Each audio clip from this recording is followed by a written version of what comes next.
Hello दोस्तों, welcome to Uttarakhand समाधान। दोस्तों देखिए, हमारा जो डेली नाइट टेस्ट सीरीज है, इसका भाग है हमारा देखिए 64। तो जिसने पहले के भाग नहीं देखे दोस्तों देख लें, और जिसने टेलीग्राम ग्रुप नहीं ज्वाइन किया वो ज्वाइन कर लें। तो चलो देखते हैं आज के महत्वपूर्ण कुछ प्रश्नों को। पहला हमारा प्रश्न है आज का कि मोर्फोलॉजी ऑफ कुरिंदा कोइंस नामक पुस्तक के लेखक कौन हैं। देखिए, मॉर्निंग वाले जो हमारे सीरीज चलते हैं वहाँ पर प्रश्न मैं दे चुका हूँ, तो मैंने सोचा कि आपको थोड़ा यहाँ पर चर्चा की जाए। तो जब बात करते हैं कि मोर्फोलॉजी ऑफ कुरिंदा कोइंस दोस्तों पुस्तक जो हमारी है, यह हमारे डॉक्टर MP जोशी की है। इसका आंसर हमारा सही होता है। जब हम देखिए बात करते हैं डॉक्टर MP जोशी की, तो इनका जो हमारा मूल नाम है वह है डॉक्टर महेश्वर प्रसाद जोशी। थोड़ी सी बात जानेंगे इनके बारे में। देखिए, मोर्फोलॉजी ऑफ कुरिंदा कोइंस नामक जो पुस्तक है हमारे डॉक्टर महेश्वर प्रसाद जोशी की है। महेश्वर प्रसाद जोशी दोस्तों वही हैं जिन्होंने लाखों ODR की हमारे खोज की थी। कब इन्होंने लाखों ODR की खोज की थी? तो दोस्तों हमारे 1968 में। और कहाँ है हमारा लाखों ODR? तो अल्मोड़ा ज़िले में। और लाखों ODR पर दोस्तों चर्चा हम बहुत बार पहले भी कर चुके हैं। बात करते हैं दोस्तों, खैखन हो गया, जसकोट हो गया और देवीधुरा, यहाँ से ओखलियों की खोज भी हमारे इन्हीं MP जोशी द्वारा की जाती है, तो इसलिए हमारे MP जोशी प्रसिद्ध बनते हैं। और दूसरा हमारा प्रश्न है कि द स्कूल ऑफ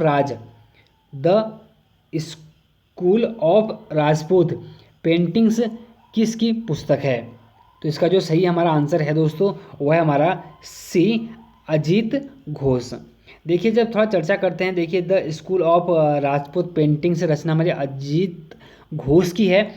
ये रचनाएं दोस्तों आज सभी हमारे कुछ महत्वपूर्ण जो पेंटिंग्स है, चित्रकला है, उन पर ये सभी प्रश्न आज बने हैं। यहाँ से ध्यान देना, the school of Rajput paintings Ajit Ghosh, Garhwal school of paintings some notes on Molaram और गढ़वाल पेंटिंग्स, ये जो पुस्तक है दोस्तों हमारे मुकुंदी लाल जी की हैं। और कुमाऊं चित्रकला, ये दोस्तों जो रचना हमारी यशोधर मठपाल जी की हैं। डॉक्टर यशोधर मठपाल की प्रसिद्ध एक रचना हमारी है कुमाऊं चित्रकला। पहाड़ी चित्रकला एग्जाम में दोस्तों हजारों बार पूछी गई है, किशोरी लाल वैद्य की। मध्य हिमालय की कला, गढ़वाली चित्रशैली, यह जो रचना है दोस्तों हमारी यशवंत सिंह कटौच की है। ठीक है, थोड़ा गलत हो गया, यशवंत सिंह कटौच की है। और राजपूत पेंटिंग दोस्तों हमारे कुमार स्वामी की है। और हिमालय आर्ट हमारे JC आर्ट की है। तो देखिए, सभी हमारी पुस्तकें हमारे पेंटिंग्स या चित्रकला से संबंधित थी आज की। देखिए, तीसरा हमारा प्रश्न है कि भारत में वाटरमैन ऑफ इंडिया के नाम से किसे जाना जाता है? तो भारत में दोस्तों वाटरमैन ऑफ इंडिया के नाम से जो हम जानते हैं वो है दोस्तों हमारे C राजेंद्र सिंह। देखिए, थोड़ी सी चर्चा करते हैं। भारत में वाटरमैन ऑफ इंडिया के नाम से हम राजेंद्र सिंह को जानते हैं, और बर्डमैन ऑफ इंडिया के नाम से दोस्तों हम सलीम अली को जानते हैं, और टाइगर मैन ऑफ इंडिया के नाम से दोस्तों हम कैलाश सांखला को जानते हैं, और डॉल्फिन मैन ऑफ इंडिया के नाम से हम रविंद्र कुमार सिन्हा को जानते हैं। तो देखिए, 4 आपको प्रश्न मिल चुके हैं, महत्वपूर्ण हैं। भारत में water man of India Rajendra Singh, bird man of India Salim Ali, tiger man of India Kailash Sankhla, dolphin man of India Ravindra Kumar Sinha. चौथा हमारा प्रश्न है कि राज्य में ढोल दमाऊ प्रशिक्षण संस्थान और संग्रहालय कहाँ स्थित है? तो इसका जो सही हमारा आंसर है दोस्तों वह हमारा है D गैरसैंण। देखिए, थोड़ा चर्चा जब करते हैं, हम व्याख्या करते हैं। देखिए कि राज्य में ढोल दमाऊ प्रशिक्षण संस्थान हमारा गैरसैंण में है, और उत्तराखंड बोली भाषा संस्थान हमारा गोचर में 2016 में इसकी स्थापना हुई है। और जड़ी बूटी शोध एवं विकास संस्थान हमारा गोपेश्वर में है, और जय नंदा देवी स्वरोजगार शिक्षण संस्थान हमारा पीपलकोटी में है, और मडुआ अनुसंधान संस्थान हमारा पीपलकोटी में ही है। ये कुछ महत्वपूर्ण हमारे संस्थान थे दोस्तों, नोट करते हुए चलें। पांचवा हमारा प्रश्न है कि नर्मदा बचाओ आंदोलन से किसका संबंध है? देखिए, नर्मदा बचाओ आंदोलन से जो हमारा संबंध है दोस्तों वह हमारा है A मेघा पाटेकर का। देखिए, थोड़ा चर्चा जब करते हैं हम कि नर्मदा बचाओ आंदोलन का जो संबंध है वो मेघा पाटेकर से है दोस्तों, और अपिक्को या एपिक्को आंदोलन यह दोस्तों हमारे पांडुरंग हेंगड़ इनके मुख्य थे इसमें। और यह जो हमारा आंदोलन है दोस्तों यह हमारा कर्नाटक से संबंधित था, और जो कि दोस्तों हमारा एपिको आंदोलन था यह हमारे चिपको आंदोलन से प्रेरित था। ये इसलिए दोस्तों प्रश्न हमारा बना है। और अगला देखिए हमारा है खेजड़ली चिपको आंदोलन। यह दोस्तों 1730 का इसका संबंध है और जोधपुर राजस्थान की बात होती है, और जिसका जो नेतृत्व हमारा किया था दोस्तों हमारे, वह अमृता देवी बिश्नोई जी ने किया था। और महत्वपूर्ण इसलिए है क्योंकि इसी खेजड़ली चिपको आंदोलन से प्रेरित होकर दोस्तों हमारा उत्तराखंड में चिपको आंदोलन हुआ था, और इसीलिए दोस्तों हम इसको भी चिपको आंदोलन नाम से जानते हैं, और खेजड़ली चिपको आंदोलन के नाम से भी हम इसको जानते हैं। दोनों के अलग अलग नाम है। मेरा कहने का मतलब यह है कि राजस्थान में यह आंदोलन था, उत्तराखंड में हमारा चिपको आंदोलन था, लेकिन दोनों का नाम हमारा चिपको आंदोलन ही था। और आपको पता है कि गौरा देवी हमारे चिपको आंदोलन की महत्वपूर्ण नायिका थी, और खेजड़ली चिपको आंदोलन से प्रेरित होकर यह आंदोलन हुआ था। और छठा हमारा प्रश्न है कि दीप जोशी को रेमन मैग्सेसे पुरस्कार कब मिला था? तो इसका जो सही आंसर है दोस्तों हमारा वह है डी 2009। देखिए थोड़ा चर्चा जब करते हैं कि दीप जोशी को रेमन मैग्सेसे पुरस्कार तो 2009 में मिला था, और यह इनको सामाजिक कार्य मिला था। उत्तराखंड में दूसरे व्यक्ति दोस्तों ये हमारे होते हैं। और जब बात करते हैं हम दीप जोशी की, तो इनका संबंध हमारे पिथौरागढ़ से है, और हमारे रेमन मैग्सेसे पुरस्कार को दोस्तों हमारे एशिया का नोबेल पुरस्कार के नाम से भी इसको जाना जाता है। और जो रेमन मैग्सेसे पुरस्कार की शुरुआत हुई थी दोस्तों 1958 में फिलीपींस के तीसरे राष्ट्रपति हमारे रेमन मैग्सेसे की स्मृति से हुई है। और पुरस्कार की जो स्थापना 1957 से। और रेमन मैग्सेसे पुरस्कार दोस्तों कितने क्षेत्रों में दिया जाता है? तो 5 क्षेत्रों में हमारा दिया जाता है। और उत्तराखंड के प्रथम व्यक्ति रेमन मैग्सेसे पुरस्कार प्राप्त करने वाले हमारे कोई हैं तो वह चंडी प्रसाद भट्ट 1982, जो कि पर्यावरण के क्षेत्र में इनको मिला था।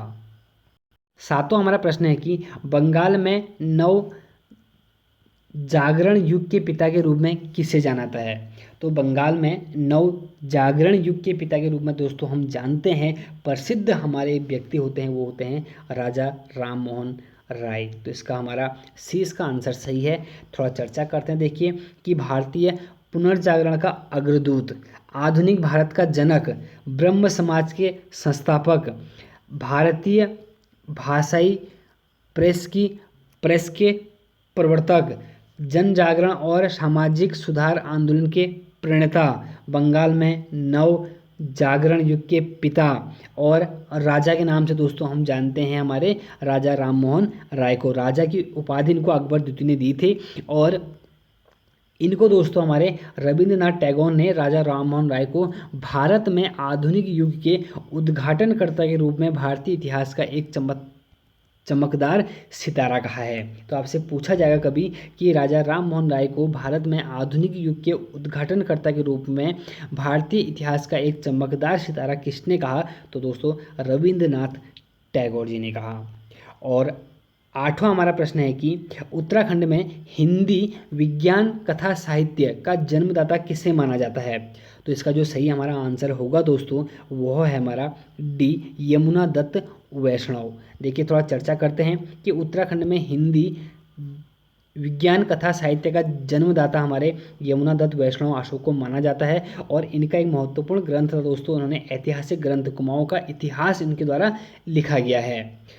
ऐतिहासिक ग्रंथ कुमाऊं का इतिहास, हालांकि कुमाऊं का जो इतिहास लिखा है दोस्तों बद्रीदत्त पांडे ने लिखा है, लेकिन इनके द्वारा भी एक हमारा ऐतिहासिक ग्रंथ कुमाऊं का इतिहास लिखा गया है। और आंचलिक उपन्यास इनके थे सैलबंधु, दोपहर के अंधेरे और राजुला मालू शाही। तो ये हमारे कुछ महत्वपूर्ण हमारे यमुना दत्त वैष्णव अशोक जी का संबंध था। नवा हमारा प्रश्न है कि कश्मीरी हाट कहाँ स्थित है? तो दोस्तों कश्मीरी जो हाट है हमारा यह हमारा गोपेश्वर में है, तो इसका हमारा ए आंसर सही होता है। और जब बात करते थे कश्मीरी हाट नामक स्थल हमारा गोपेश्वर में है, और चमोली का जो हमारा मुख्यालय है दोस्तों वो भी हमारा गोपेश्वर में ही है। और गोपेश्वर का जो पुराना हमारा नाम है वह है गोस्थल या गोथला। और गणपति नाथ मंदिर प्राचीन जिसका नाम था दोस्तों हमारा रुद्र महालय मंदिर था। वर्तमान में इसका गोपेश्वर इसका नाम है, लिखा भी मैंने, और जो कि हिमाद्री शैली में दोस्तों हमारा निर्मित है। और गोपीनाथ मंदिर, गोपेश्वर शिव मंदिर यहीं पर हमारा मौजूद है। और 10वां हमारा प्रश्न है कि बलभद्र शाह को भीमसेन व बहादुर की उपाधि किसने दी थी? तो इसका जो सही हमारा आंसर दो है और देखिए शाहजहां, जहांगीर, कवि देवराय और भरत कवि। तो इसका जो सही हमारा आंसर है दोस्तों वो हमारा है सी कवि देवराय। देखिए जब चर्चा हम करते हैं तो बलभद्र शाह को भीमसेन व बहादुर की उपाधि दोस्तों कवि देवराय ने दी थी। और 43वां हमारे पवार वंश का राजा था दोस्तों हमारा बलभद्र शाह, जिसका शासनकाल हमारा था 1575 से लेकर 1591 तक। और शाह की उपाधि धारण करने वाला प्रथम पवार शासक हमारा बलभद्र शाह होता है। और किसने इनको उपाधि दी थी, तो देखिए किताबों में हमारा बहलोल लोधी ही चलता है, एक बार इसको भी याद अब करते हुए चलें। तो दोस्तों ये थे आज के 10 महत्वपूर्ण प्रश्न, बाकी साथ बनाए रखें। मिलते हैं एक अच्छे से और नेक्स्ट वीडियो के साथ। जय हिंद, जय भारत।